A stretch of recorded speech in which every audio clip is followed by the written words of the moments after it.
ഈ പറയുന്ന വ്യക്തിക്ക് ഒരു പ്രത്യേക ഒരു ഇമ്പാക്ട് ഉണ്ടാവുന്നു, കേൾക്കുന്ന വ്യക്തിക്കും അതിൽ വിശ്വസിക്കുന്നുണ്ട്. വിശ്വാസമാണോ എല്ലാം?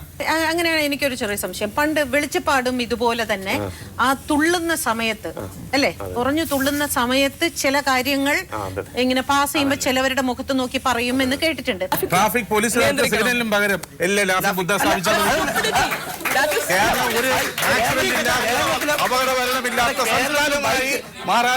ആയിരക്കണക്കിന് കുട്ടികൾ അവിടെ വന്ന് പഠിച്ചു പോകുന്നുണ്ട് ഓരോ വർഷവും. അവരതിനെ സുമനസാലെ റിസീവ് ചെയ്യുന്നുണ്ട്, ആക്സെപ്റ്റ് ചെയ്യുന്നുണ്ട്, അവരത് പ്രാക്ടീസ് ചെയ്യുന്നുണ്ട്, അതിന്റെ ബെനിഫിറ്റ്സ് അനുഭവിക്കുന്നുണ്ട്.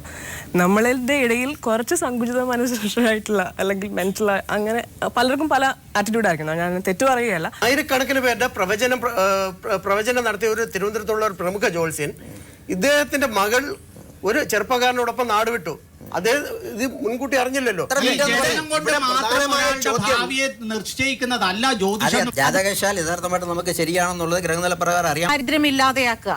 അതിന് നിങ്ങൾക്ക് തന്നെ ആ ലാഫിംഗ് ബുദ്ധ എന്ന് പറയുന്ന പല രൂപങ്ങളുണ്ട്. ഇപ്പോ ഭാണക്കെട്ടുമായിട്ട് നടക്കുന്നത് ഒരുപാട് യാത്ര ചെയ്യും എന്ന് ചിലർ പറയുന്ന കേൾക്കാം. ഇത് വീട്ടിൽ വെച്ചാൽ നിങ്ങൾ എപ്പോഴും യാത്ര പോയിക്കൊണ്ടേയിരിക്കും.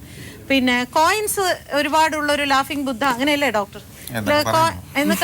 കേട്ടിട്ടില്ലേ അങ്ങനെ? അപ്പൊ ഒരുപാട് പണം വരും അല്ലെ. ഭക്ഷണത്തിന്റെ മുമ്പിലിരിക്കുന്ന ലാഫിംഗ് ബുദ്ധ ഒരിക്കലും ദാരിദ്ര്യം, ഭക്ഷണത്തിന് ദാരിദ്ര്യം, ഇങ്ങനെയാണ്.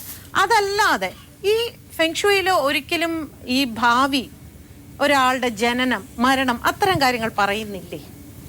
ഫെങ്ഷുയി എന്നുള്ളത് പരക്കെ ആർക്കും അറിയാത്ത ഒരു സയൻസ് ആയിട്ട് ഇന്ന് മാറിയിട്ടുണ്ട്. എന്നുവെച്ചാൽ ആർക്കും എന്ന് പറയാൻ പറ്റില്ല, പ്രത്യേകിച്ച് കേരളത്തിലുള്ളവർക്ക്. ഫെങ്ഷുയി എന്ന് പറഞ്ഞു കഴിഞ്ഞാൽ ലാഫിംഗ് ബുദ്ധയാണ് അല്ലെങ്കിൽ ലക്കി ബാംബു ആണ് എന്നുള്ളൊരു ജനറൽ കോൺസെപ്റ്റിൽ അതവിടെ തളച്ചിട്ടേക്കപ്പെട്ടിരിക്കുകയാണ്. അതിനപ്പുറത്തേക്ക് അതിനൊരു എന്താ പറയുക, ഒരു സ്കോപ്പില്ല, അതൊരു സംഭവം മാറി. പക്ഷെ ആക്ച്വലി ഫെങ്ഷുയും ലാഫിംഗ് ബുദ്ധയും ലക്കി ബാംബും തമ്മിൽ ഒരു ബന്ധവുമില്ല. ഫെങ്ഷുയിൽ ഇപ്പോൾ നമ്മൾ പ്രൊഫഷണലായിട്ട് ഒത്തൻറ്റിക് ആയിട്ട് ഫെങ്ഷുയി പ്രാക്ടീസ് ചെയ്യുന്ന രാജ്യങ്ങളിൽ പോയാൽ അവരുടെ ഫെങ്ഷുയി സ്റ്റാളുകളിൽ 10,000-ൽ പരം ഫെങ്ഷുയി പ്രോഡക്ട്സ് ഉണ്ടാവും. അതിലൊന്ന് മാത്രമാണ് ഈ ലാഫിംഗ് ബുദ്ധ. അതല്ലെങ്കിൽ ലക്കി ബാംബു എന്ന് പറയുന്ന പഞ്ചഭൂതങ്ങളെ പ്രതിനിധീകരിക്കുന്ന ഒരു ചെടി. എന്നാൽ ഒരു ലക്കി ബാംബു നമ്മുടെ വീട്ടിൽ കൊണ്ടുവച്ചുകൊണ്ട് നമുക്കൊന്നും സംഭവിക്കാനും പോകുന്നില്ല.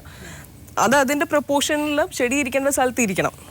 എന്നാൽ യഥാർത്ഥത്തിൽ ഫെങ്ഷുയി എന്ന് പറയുന്ന സയൻസ് ഫ്ലൈയിങ് സ്റ്റാർ എന്ന് പറയുന്ന ഒരു കാൽക്കുലേഷൻ മെത്തേഡിന്റെ ബേസിലാണ് വർക്ക് ചെയ്യുന്നത്. അത് ഇവിടുത്തെ ബഹുഭൂരിപക്ഷം കൺസൾട്ടൻസ് എന്ന് പറയുന്നവർക്ക് അറിയില്ല. എനിക്കറിയാവുന്ന സിനിമയിലുള്ള ഒരു വലിയ സംവിധായകൻ, അദ്ദേഹം നന്നായിട്ട് വളരെ സക്സസ്ഫുൾ ആയിട്ട് സിനിമ ചെയ്തുകൊണ്ടിരുന്നപ്പോൾ തന്നെ ഇനിയും അഭിവൃദ്ധി ഉണ്ടാവട്ടെ എന്ന് ഞാൻ കണ്ടതാണ്. വീട്ടില് 101 ബാംബു വീട്ടിൽ വാങ്ങി വെച്ചിട്ട് വീട് മുഴുവനും ഇങ്ങനെ കൂട്ടമായിട്ട്. കൂടുതൽ കടത്തിലേക്കാണ് അദ്ദേഹം പോയത്. എല്ലാം ബാലൻസിൽ പോകണം എന്നാണ്. ഇല്ല, എനിക്ക് ബാബു സാറിനോട് ചോദിക്കട്ടെ. ഒരു മിനിറ്റ് ബാബു സാർ ഒരുപാട് വീക്കിലികൾ അല്ലെ മാധ്യമങ്ങളിൽ എഴുതുന്നുണ്ട് അല്ലെ, വാരഫലം എഴുതുന്നുണ്ട്. ഈ ഇതിൽ എത്രമാത്രം സത്യമുണ്ടെന്ന് പലപ്പോഴും എനിക്ക് തോന്നിട്ടുണ്ട്. സാറിൻ്റെ അത് വായിച്ചു എന്നല്ല ഞാൻ പറയണം, മറ്റു പലരുടെയും വായിച്ചിട്ടുണ്ട്.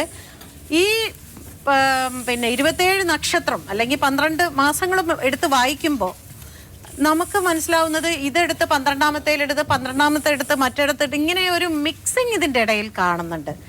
അപ്പൊ ഇത് സത്യമാണ് ഈ പറയുന്ന വാരഫലം എന്ന് പറയുന്നത്? വാരഫലം എന്ന് പറഞ്ഞാൽ ലിമിറ്റേഷൻസ് ഉണ്ട്.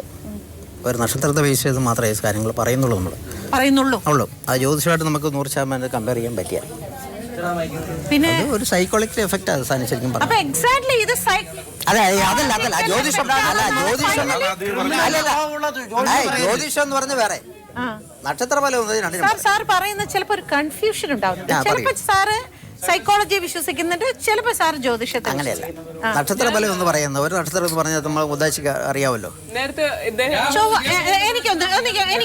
എനിക്കൊന്ന് വ്യക്തമായിട്ട് പറഞ്ഞു, എന്താണ് ഈ ചൊവ്വാദോഷം? ചൊവ്വാദോഷം എന്ന് പറഞ്ഞ ഒരിക്കലും ഒരു ദോഷമല്ല. ചൊവ്വാദോഷം കൂടെ എവിടെയാണ്? ഒരു ഭാര്യയല്ല ഭർത്താവ് മരിക്കുന്നത്. ഭാര്യ അല്ല, അതൊന്നും പറഞ്ഞിട്ട് കാര്യമില്ല. ചൊവ്വാദോഷം ഒരിക്കലും ഭാര്യയും ഭർത്താവും മരിക്കല. പക്ഷെ അതിനകത്ത് ഗ്രഹനില നമുക്ക് കാണണം. ചൊവ്വാദോഷം കൊണ്ട് വരുന്നൊരു കാര്യം. ഇപ്പൊ പുള്ളിക്കാരൻ ചൊവ്വാദോഷം ഉണ്ടെന്ന് പറഞ്ഞില്ലേ, ആ പുള്ളിക്കാരത്തിക്ക് ദേഷ്യം കൂടും. ആവട്ടെ, ആ പുള്ളിക്കാരത്തിക്ക് ദേഷ്യം കൂടും. ഇല്ലെന്ന് പറയട്ടെ, പുള്ളി പറയട്ടെ. ഇല്ല, ഉണ്ടായിട്ടില്ല.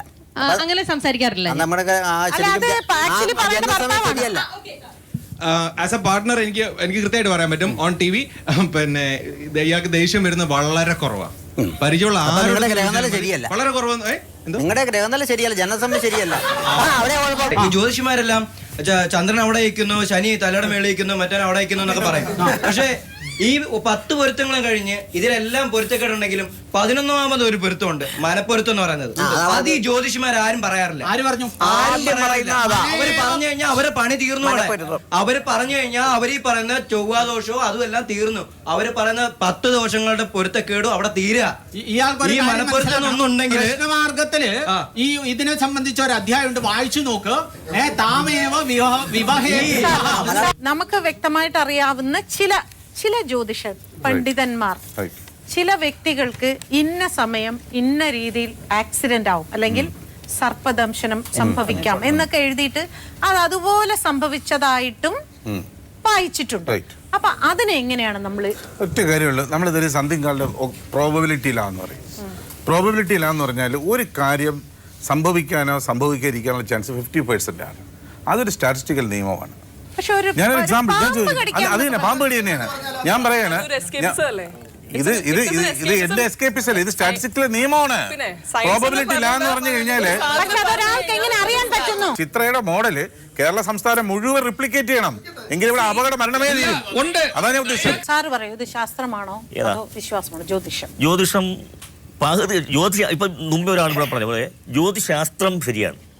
ജ്യോതിഷം ഈ പറഞ്ഞതുപോലെ വിശ്വസിക്കാൻ പറ്റത്തില്ല 90%. അല്ല, കുറച്ച് വിശ്വാസം ഉള്ളവർ. ഇപ്പം എനിക്ക് എന്ത് പറ്റിയാലും ഞാനിപ്പോൾ ചെയ്യുന്ന ഒരു ജ്യോത്സ്യനെ കാണുന്നു. ഇപ്പം ഞാൻ എൻ്റെ വീടിൻ്റെ അടുത്തൊരു ജ്യോത്സ്യനുണ്ട്. എൻ്റെ ഒരു സുഹൃത്ത് മിക്കവാറും അയാളെ കാണാൻ പറ്റും.